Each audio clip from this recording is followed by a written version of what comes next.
Strength mindset. Lesson 1.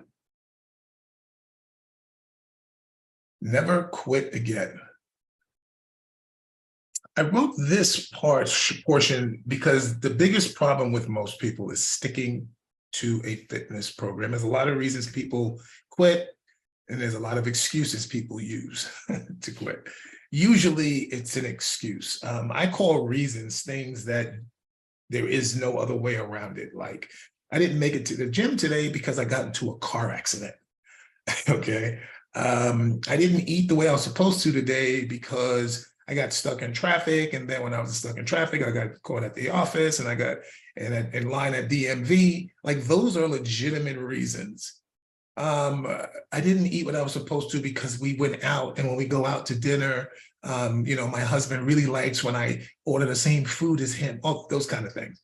I didn't go to the gym because I was tired. 90% of the people that go to the gym are tired when they go.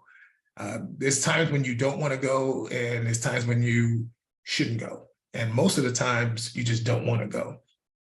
Because I've been doing this 37 years, and I can tell you right now, a good portion of the times that I go to the gym, over half, I don't feel like going. But I go because I have to go. Because if I break that pattern, I'll fall right into it like everybody else. And before you know it, you're not doing it at all.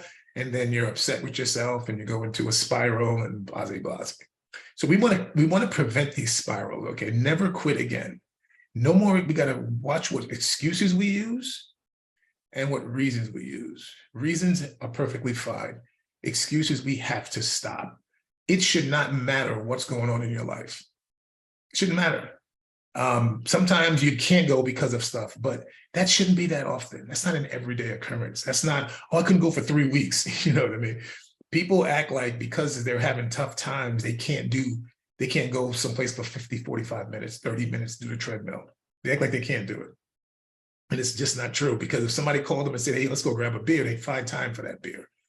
And they look at, well, drinking a beer relaxes me. Well, so does exercise. Exercise actually puts you to sleep, but in a healthy way. When you go to bed after exercise, you actually feel good about yourself. When you skip working out and go drink a beer, you feel bad about yourself. Not good feeling bad about yourself all the time. And that's a whole other thing that gets people to quit. We'll get into that as well. Constant failure, failing again, failing again, failing again. It's not good. It's a bad cycle to fall into.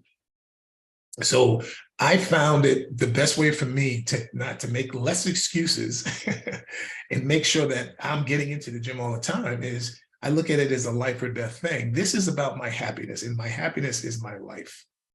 Okay. If I'm not if I'm not happy with the way I look and the way I feel, I'm not good to anybody. My kids notice it. My wife notices I'm grumpy. I'm just not happy, and no one is. Most people are grumpy because they're not feeling the way they want to feel. And then you get used to that feeling. And then pretty soon feeling less energy is your norm. And a lot of people say, I'm too tired to go. And I'm like, that's because you never go. When you go to the gym, that's the hardest part of your day. I was explaining that to two clients yesterday. I said, the reason that you'll have more energy, even after I come in here and kill you, is because this is the hardest part of your day physically. There is nothing in your day that's going to be harder than what we just did in these last 45 minutes to an hour. So the rest of your day physically is easier. So even though you may be tired, you're only tired because your day wears you out. When you go to the gym, it's the gym that does it, which makes your day a lot easier. Not to mention you feel amazing about yourself because you're doing it, and you're getting stronger. And when you get stronger, everything gets easier as well. You ever move a couch by yourself when you're weak, and then you're super strong and you try to move a couch? You can move it a lot better when you're strong, okay? It takes less effort when you're strong. Everything takes less effort when you're strong mentally and physically. So be aware of that. Be aware of whether or not you're just making an excuse to get out of it, or you legitimately can't go. You just can't get there, or you just can't get that food in, okay? This is the part that you have to be hard on yourself. A lot of people these days don't want to be hard on themselves. You have to be hard on yourself because no one else is going to be. This is all going to be all about you. I always tell people, no one can stop you but you. No one can start you but you, okay? It's just a matter of you doing it.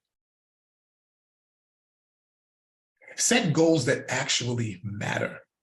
if you, meet somebody and you want to get married, that's why I have the rings here. A wedding, I've trained so many people for weddings to get them in shape for a wedding, and then they gain weight after the wedding. I don't get it. Don't understand that. Why would you look so great just for the wedding pictures only? Like, what about all the pictures after the wedding? How about the pictures at Six Flags? How about the pictures at your friend's birthday party? Like, don't you want to look good in every picture you take? Not just the ones on vacation or just the ones at the wedding. So you have to have a goal that's more than the wedding. I have a client right now, and we're not training right now, but we're going to train again. She lives in California, and her daughter and my daughter were getting married a weekend apart. I think my daughter's weekend was before hers, I think.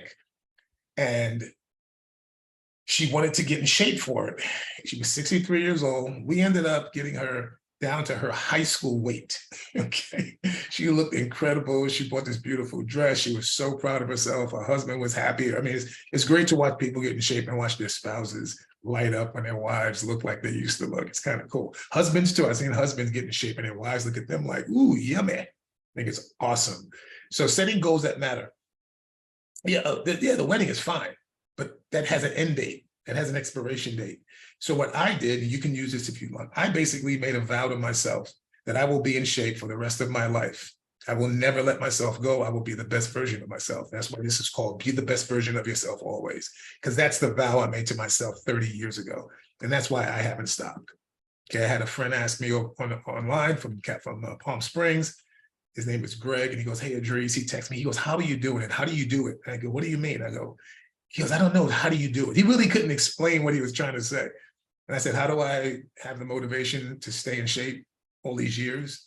Because I had put a picture up of me 20, 30 years ago and now, and I look pretty much the same. And he was like, dude, you're not aging.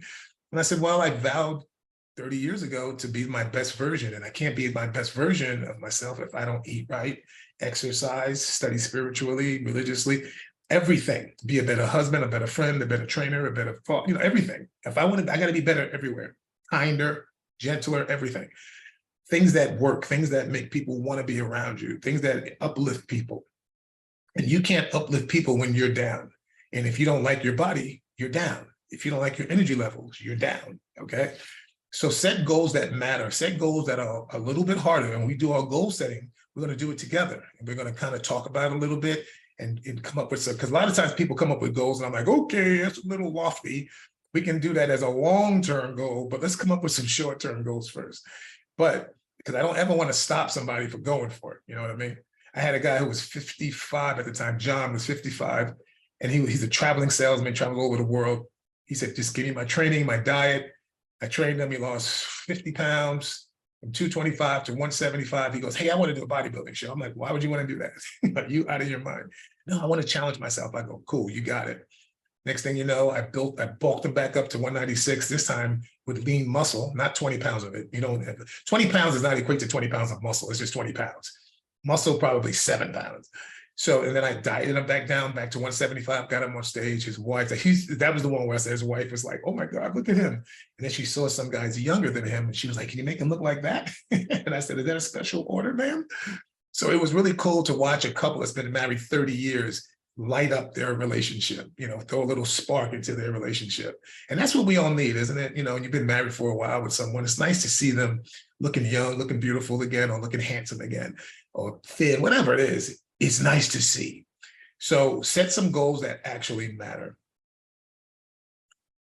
And don't get discouraged because plateaus come. Plateaus are normal, okay? Nothing you do is going to last forever. And this is why most people go back to the way they were, okay? 85% of people who lose weight put it back on. And the reason is because people don't understand plateaus are going to happen. They just don't know what to do after it happens. I have a slogan. The reason this train is here. I bet you're going, what is this train here for? Stay the course. My thing is this. Once you're on the train to a healthier life, don't get off it. Sometimes the train's going to slow down. Sometimes it's going to go fast. You're going to see it happening quick. Then it's going to, the brakes are going to come on. It's going to slow down. Sometimes it stops. Just stay on the train. If you're not moving, find another conductor. Ask someone, hey man, I slowed up. What do I do now? How do I reignite this? How do I keep it going? Don't just quit. I don't know how many times I've seen women disappear from the gym or a guy disappear from the gym.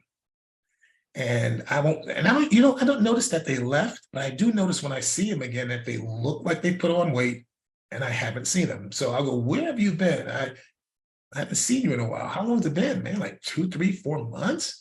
Oh my God, it's been a year. Sometimes it's been 6 months. And I'm like, that wasn't good because you look like yeah, man, I put on 20 pounds. Why? What happened? Well, I was working my butt off. I said, you were working hard for like a year. What happened? Well, I just stopped going down and I couldn't move and I got frustrated, so I stopped. I said, so what you're telling me is when you were working out on a regular basis, you were losing weight, and then you stopped, and then you weren't losing, but you were still working out on a regular basis. And instead of getting more information, you just stop. So if you're not losing weight working out all the time, what do you think is going to happen when you stop? You're going to gain weight. And that's exactly what happened to you. Why didn't you ask somebody who knows more than you? And a lot of people say, well, I can't afford a trainer. You can't afford one session? You can't not go to the bar one weekend? You know what I mean? Put some money together. You can't save $10 a week for 7 weeks or whatever it costs to hire a trainer that you want to sit down with for an hour. Like, I don't think people realize all you can do is buy somebody's time sometimes. You're not going to get no full workout program, but they can help you get over your hump. So with us, you don't have to worry about that because you got me. But plateaus are going to happen, just like diets, okay? I'll give you an analogy. Let's say you eat a cell phone. You eat cell phone amount of food every day. Cell phone, and you're losing weight. Eventually, that's not gonna be enough. You're gonna have to cut the cell phone in half or add something. So something's got to change. The same thing is not going to work forever. Period. No matter what. Okay. There's going to be a point where it stops. Training too. And with our program, we train different. We always eclectically train where it's doing this, doing that. Sometimes cardio based, sometimes it's strength, sometimes it's this, sometimes it's that. Sometimes we combine it all. With women work best when they do proprioceptive training, which means for women is different things. A little bit of yoga, a little bit of this, a little bit of that, a little bit of that. Works best for women. So plateaus are going to happen. Stay on the course no matter what. Don't get off. Don't quit because the plateau happens. Get more information. But with me, you're going to have access to that. We're going to speak, pretty often. All you got to do is when we speak the next time, go, hey, the scale's not moving, but okay, what's going on? Let's talk. Boom, boom, boom, boom. Okay, do this, make this change, make that change, blah, blah, blah, blah. Oh, it's moving again. Cool. And the train starts moving again. All right? Stay the course.